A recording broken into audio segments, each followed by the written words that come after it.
அஸ்ஸலாமு அலைக்கும் வரஹ்மத்துல்லாஹி வபரகாத்துஹு. கணித்துக்குரிய எல்லாம் அல்லாஹ்வின் நல்லடியார்களே, சகோதர சகோதரி தாய்மார்களே, எனக்கு கொடுத்திருக்க தலைப்பு இறையச்சம். எல்லா மதங்களும் மனிதனுக்கு இறையச்சம் வேண்டும் என்று கூறுகின்றன.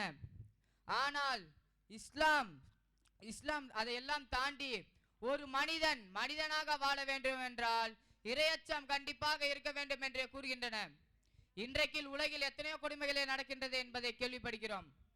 இதையெல்லாம் தாண்டி பல்லாண்டு காலமாக பல கொடுமைகளை செய்து வந்த தாம் அரபியர்கள் தான்.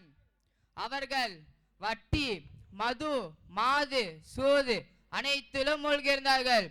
அப்படிப்பட்டவர்களிடம் சில காலத்தில் மாபெரும் மாற்றத்தை கொண்டு வந்தது எது? இறையச்சம் தான்.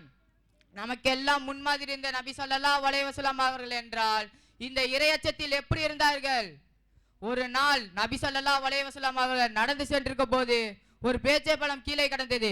அதை பார்த்த நபியார்கள், இது சதக்கா தர்ம பொருளாக இல்லாமல் இருந்தால் இதை நான் சாப்பிட்டிருப்பேன் என்று கூறினார்கள். கொஞ்சம் யோசித்து பாருங்கள்.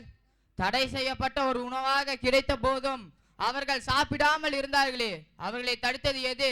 இதை செய்தால் இறைவன் என்னை தண்டித்துள்ளானோ என்று இறையச்சம் மட்டும்தான் காரணம். இந்த இறையச்சம் நம்மிடம் வருகிறதா?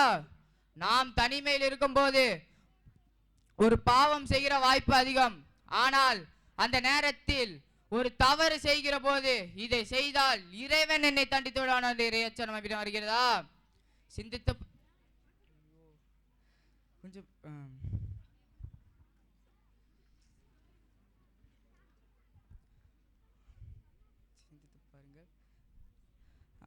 அல்லாஹ் திருமறையில் கூறுகிறான், குர்பானி மாமிசங்களோ அவற்றை ரத்தங்களோ அல்லாஹ்வை சென்றடையாது, மாறாக யனாலுஹு தக்வா மின்கும், உங்களோட இறையச்சம் மட்டும்தான் அல்லாஹ்வை சென்றடையும். எனவே நமது வாழ்க்கைகளில் எதை செய்தாலும் இறைவனுக்காக செய்வோம். எல்லா நிலையிலும் பாவங்களிலிருந்து விலகி வாழ்வதற்கு எல்லாம் அல்லாஹ் அருள் புரிவானாக என்று பிரார்த்தனை செய்து நிறைவு செய்கிறேன். அஸ்ஸலாமு அலைக்கும் வரஹ்மத்துல்லாஹி வபரகாத்துஹு.